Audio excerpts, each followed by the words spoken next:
நம பார்வதி பதையே அரகர மகாதேவா. வெற்றிவேல் முருகனுக்கு அரோகரா. அன்பார்ந்த பேரன்புக்குரிய பக்தி ஒலி நேர்களுக்கு சுவாமிநாத அனந்த கோடி நமஸ்காரம்.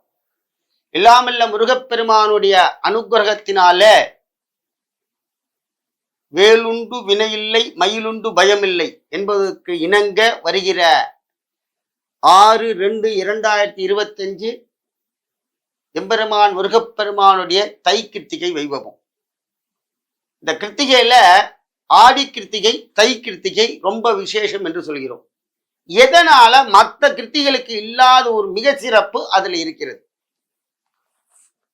என்ன அப்படின்னா, முதல்ல இந்த ஆடி மாசம் வரக்கூடிய கிருத்திகைக்கு தட்சணாயன கிருத்திகை என்று பெயர். ருத்து மாறுதல். தட்சிணாயனத்துல முருகப்பெருமானுக்கு அந்த கிருத்திகையில தட்சிணாயனத்தை வைத்துதான் முருகப்பெருமானுக்கு விசேஷம். அதுக்கு என்ன அவதாரம் அப்படின்னா, சத்ரு சம்கார நிவர்த்தியானது அங்கே. முருகப்பெருமான் அந்த தட்சிணாயனத்துல அவதாரம். பல அந்த முருகனுடைய கதைகளை கேட்கப்படல தட்சிணாயனத்தில் நிறைய நடந்தது. அதுக்கப்புறம் தான் சூரபத்மனை வதம் பண்றதுக்கே வந்தது. அதே நீங்க இந்த தை மாச உத்தராயணத்துல பார்த்தீங்கன்னா, இந்த தை கிருத்திகை மிக சிறப்பான கிருத்திகை. என்ன அப்படின்னா, பசங்க நல்லா படிக்க வேணுமா, குருவோட பார்வை ஜாதகத்துல படணும். குரு பார்த்தால் கோடி தோஷ நிவர்த்தி. கல்யாணம் வரணும்னா குருவோட பார்வை வந்துச்சுன்னா கல்யாணம் தானா ஆயிடும். கட்டில படுத்துட்டு இருப்பான், கல்யாணம் ஆகணும்னு அவனுக்கு ஆகாது. வெறும் தரையில படுத்துட்டு இருப்பான், ஐயோ நம்ம காசே இல்லை கல்யாணமே வேண்டான்னு உட்காந்துட்டு இருப்பான், அவனுக்கு பொண்ணு வந்து குமியும். இதுதான் குருவோடைய பார்வை. அப்படிப்பட்ட இந்த குரு யார் அப்படின்னா, பிரம்மோபதேசம் பெற்ற நாள். தை மாசத்துல நிறைய விசேஷங்கள் வருது. இந்த தை கிருத்திகைக்கு மக சிறப்பான ஒரு வைபவம் என்ன அப்படின்னா, இந்த உத்தராயண கிருத்திகை என்று பெயர். அதுக்கு தட்சிணாயன கிருத்திகை, இதுக்கு உத்தராயண கிருத்திகை. இந்த 2 காலம் மாறுது இல்லையா, அதுல முருகப்பெருமான் உயர்ந்து நிற்கின்றார். ஆனால் தான் இந்த ஆடி கிருத்திகைக்கும் தை கிருத்திகைக்கும் வைபவம் ஜாஸ்தி. தை மாசத்துல வரக்கூடிய விஷயங்கள்ல இந்த தை கிருத்திகை மகா விசேஷம். இந்த ஆவணி மாசத்திலேயோ இல்ல மார்கழி மாசம் வர கிருத்திகையிலோ அதுல எல்லாம் ஒரு சிறப்பு சொல்லவில்லை.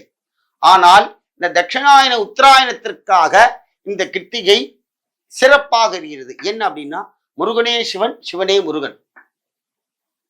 உத்தராயணத்திலையும் முருகப்பெருமான் சிவரூபமாக இருந்தாலும் அவரே சிவனாக உத்தராயணத்துல முருகப்பெருமான் வைபவம். அதே நேரத்துல இந்த உத்தராயணத்திலே எம்பெருமான் முருகப்பெருமான் சிவஸ்வரூபமாகவும் தட்சிணாயனத்திலே சிவஸ்வரூபமாகவும் இங்கே தை கிருத்தியாக அவதாரமாகிறது. அடுத்ததாக இந்த தை கிருத்திகையில என்ன பண்ணா விசேஷம் அப்படின்னா, தை கிருத்திகையில முருகப்பெருமானுக்கு மாவிளக்கு போடலாம். என்ன சார் அப்படின்னா, இந்த மாவிளக்கு எதுக்கு போறது அப்படின்னா, நம்ம குடும்பத்தையும் நம்ம குலவர்க்கத்தையும் ஒன்று கூட்டுறது இந்த மாவிளக்கு. நீங்க பாத்தீங்கன்னா அம்மன் கோவில்ல மாவிளக்கு போடுவா எல்லாரும். ஏன் அப்படின்னா, வம்சம் தழைக்க.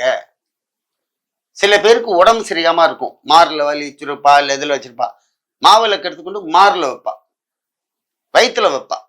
தலை உடம்பு சரின்னா அந்த தலையில வைப்பா, கையில வைப்பா. ஏன் அங்கங்கள்ல வைக்கணும் அப்படின்னா, நிவாரணம். நல்லபடியா அந்த சுவாமிகிட்ட பிரார்த்தனை பண்ணிட்டு இருப்பா, அவர் நிவர்த்தி பண்ணி கொடுத்திருப்பார். இந்து கலாச்சாரத்திலே முக்கியமான விஷயம் என்ன அப்படின்னா நம்பிக்கை. இந்து மதம் எத்தனையோ புராணங்களை எல்லாம் தாண்டி வந்தது இந்த முருகப்பெருமானுடைய அவதாரம். முருகப்பெருமான் தான் முதல்ல தமிழகத்துல அவர் அவதாரமே பல 100 ஆண்டுகள். ஸ்கந்த புராணத்திலேருந்து எடுத்து பார்த்தேன்னா மொத்தம் 18 புராணங்கள். 18லையுமே முருகப்பெருமான் இருக்கிறார். சிவ அவதாரத்திலேயே முருகப்பெருமான் வரார். அப்ப இந்த முருகன் இல்லாத ஊர் எங்கேயுமே கிடையாது. ஆனால் தமிழகத்துல மட்டும்தான் முருகனுக்கு அவ்வளவு விசேஷம். நீங்க எந்த மாசத்தை பரட்டினாலும் முருகன் இல்லாம இருக்க மாட்டார். அப்படிப்பட்ட இந்த முருகப்பெருமான் இந்த தை கிருத்திகையில மாவிளக்கு போடுறது விசேஷம். சுவாமி எங்களுக்கு பழக்கம் கிடையாது அப்படின்னா சில பேர் அம்பாளுக்கு மாவிளக்கு போடுவாங்க. முருகனுக்கு தை கிருத்திகையில மாவிளக்கு ஏற்றுங்கள். வம்சம் சிழைக்கும், ஒற்றுமை ஓங்கும். என்ன ஒற்றுமை அப்படின்னா கணவன் மனைவிக்குள் தம்பதிகள் பிரிய மாட்டார்கள். இந்த 2 தீபம் இருக்கு பார்த்தீங்களா, அந்த நெய் தீபம் போடுவா உள்ள. அதுல என்னென்ன கலக்குறோம், அந்த மாவு, வெல்லம், ஏலக்காய் எல்லாம் சேர்த்து சுவாமிகிட்ட வச்சு தீபத்தோட நைவேத்தியம் பண்ணி, அதுக்கப்புறம் யாருக்கு உடம்பு சரியா அவளை படுக்க வச்சு வயிற்றுல வச்சு சுவாமிகிட்ட பிரார்த்தனை பண்ணுவா. சர்வரோக நிவாரணம், அது மருந்து சார். அது மாவிளக்கு அப்படின்னா சர்வ விதமான வியாதிகளை விலக்கி எப்படி ஜோதி அதுல எரியுதோ அதே மாதிரி நம்ம வாழ்க்கை பிரகாசமாக இருக்கும். இரண்டாவது, அந்த மாவிளக்குல என்னென்ன சேர்க்கிறோம் அப்படின்னா, இந்த மாவை எடுத்தேன்னா என்ன வேணா பண்ணலாம். நீங்க இந்த பக்கம் மிளகாய் சேர்த்து ஒரு முறுக்கா புழியலாம், இந்த பக்கம் வெல்லத்தை சேர்த்து ஒரு ஸ்வீட்டா பண்ணிடலாம். ஆனா நடுப்புற நிற்கிறது மாவு. அதுதான் முருகப்பெருமான். முருகன் நமக்கு எல்லா விதத்திலையும் மாறி நமக்கு அனுகிரகம் பண்ணுவார். இந்த நெய் ரொம்ப விசேஷம் அது உள்ள. அப்படி ஒரு வாசனையான ஒரு வைபவம் கொடுக்கக்கூடியதுதான் மாவிளக்கு. சுவாமி எனக்கு எல்லாம் நல்லா இருக்கும், ஆனா நான் மாவிளக்கு பூ நீங்க சொல்றீங்களே இது பிரார்த்தனையில ஏறுபடுமா அப்படின்னா தாராளமா செய்யலாம், தப்பு இல்லை. முருகப்பெருமானிடம் பிரார்த்தனை செய்யுங்கள். என் பொண்ணு கல்யாணம் ஆகணும், என் பொண்ணு குழந்தை பிறக்கணும், என் குடும்பத்துல கடன் தொல்லைகள்லாம் தீரணும். கஷ்டம் இல்லாதவனே கிடையாது இந்த உலகத்துல. என்ன கேட்டாலும் அதுதான் சொல்லுவேன், நீங்க கேட்டாலும் உங்களுக்கும் அதே பிரச்சனை தான். கோடீஸ்வரனுக்கு ஒரு பிரச்சனை இருக்கு, ஏழைக்கும் பிரச்சனை இருக்கு. பிரச்சனையே இல்லாதவன் நாடோடி, அவனுக்கு எந்த பிரச்சனையும் கிடையாது. இன்னைக்கு நீங்க பிஸ்கட் கொடுத்தாலும் சாப்பிட மாட்டான். அவன் ஏதோ அங்க நம்ம நல்லா வாங்கி கொடுத்துருப்போம், பரதேசியா இருப்பான், நல்லா வாங்கி கொடுப்போம் சாப்பிடுவான்னு நம்மளுக்கு தூக்கி போட்டு போயிடுவான். அங்க இலை ஒண்ணு போட்டு கொடுக்கும், அதுல நேத்திக்கு போட்ட இட்லி காஞ்சிருக்கும், நாய் தின்னு இருக்கும், அதை போய் சாப்பிடுவோம். அவனுக்கு தான் இந்த உலகம் தெரியாது. அப்பதான் சொல்றார், பரதேசியானடியே அனுதினமும் அனுதினமும் முருகா, பரதேசியான அடியேன் அனுதினமும் நின்னாமம் பாட வேண்டும். எரினால் உள் பழனிமலை ஏற வேண்டும். அடியார்கள் பாடுகிறார்கள் முருகனை. நான் ஒரு ஏழையா பிறந்துட்டேன், நான் ஒரு மனுஷன், பரதேசிடா நானு அப்படின்ட்டு. அப்ப பரதேசினா சுவாமி எப்படி முன்னாடி ஓடி வர்றார் பார்த்தீங்களா? ஞான மார்க்கத்தை கொடுக்கிறார். இந்த குடுகுடு பாண்டி பார்த்திருப்பேன், வருவர் வீட்டு வாசல்ல வந்து ராத்திரி சொல்லுவாங்க. அந்த கிராமத்துல எல்லாம் அது ரொம்ப நம்பிக்கையான விஷயம். என்ன சொல்லுவான், நமக்கு என்ன நடக்க போதோ 6 மாசம் 3 மாசம் கழிச்சு நடக்கக்கூடியதை அறிகுறியாக சொல்லிட்டு போவான். எல்லார் வீட்டு இடத்தில் நின்று சொல்ல மாட்டான். அவருக்கு எங்க அந்த தேவதை சொல்கிறதோ அங்கு செல்லுவான். இது அதர்வண வேதமாக எடுக்கப்படுகிறது.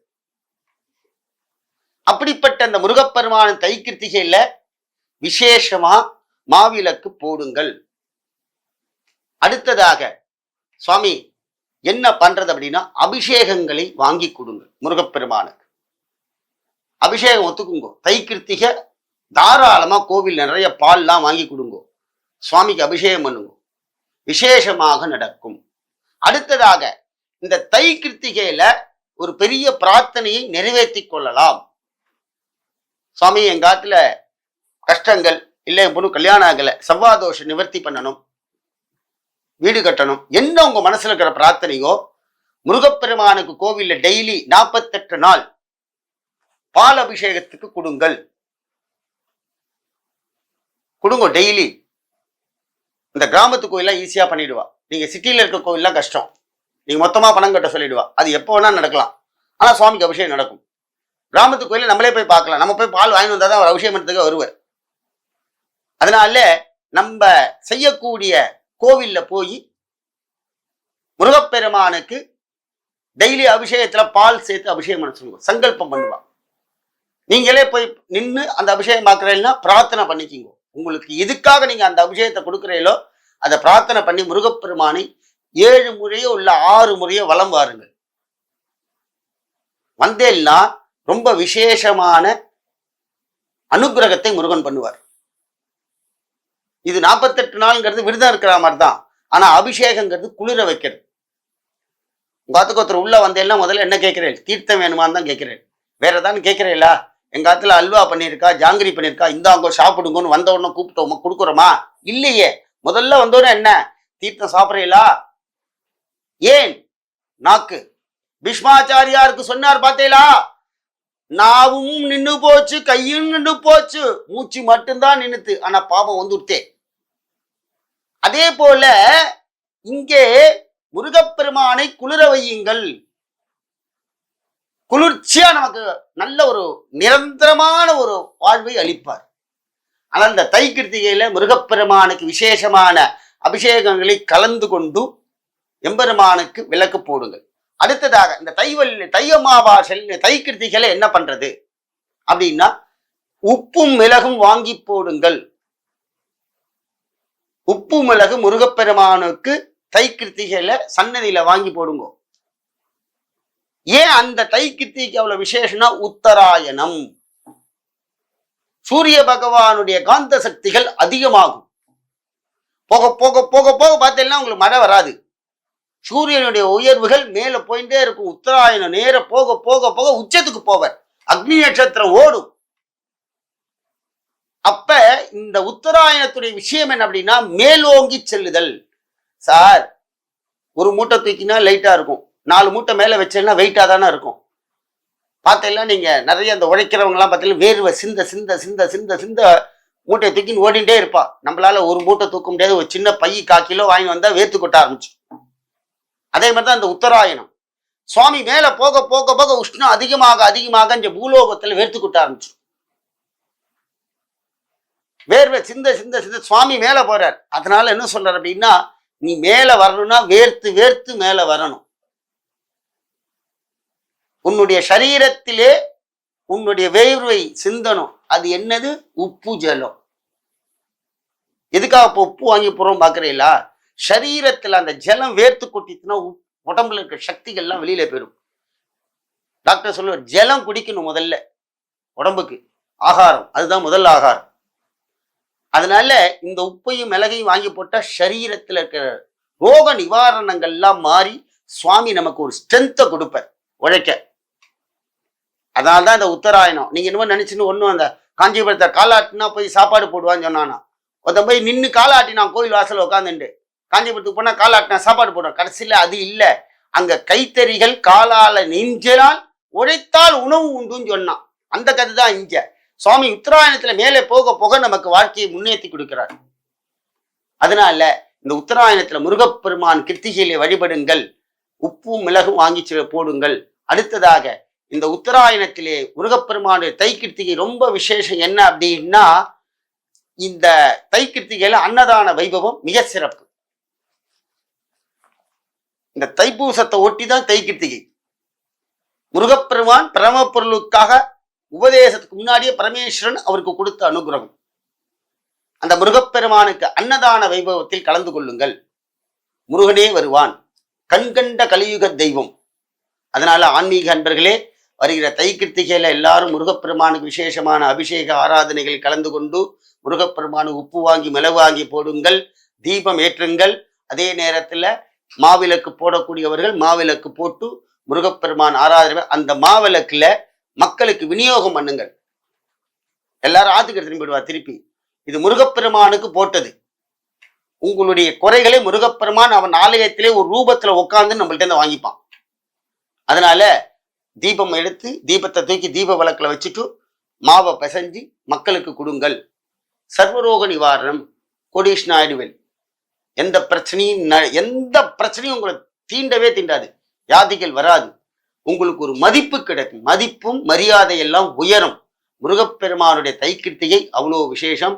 ஆன்மீகர்கள் எல்லோரும் இந்த விழாவிலே கலந்து கொண்டு முருகப்பெருமான அருளுக்கு பாத்திரமாக கேட்டுக்கொள்கிறோம். வெற்றிவேல் முருகனுக்கு அரோகரா.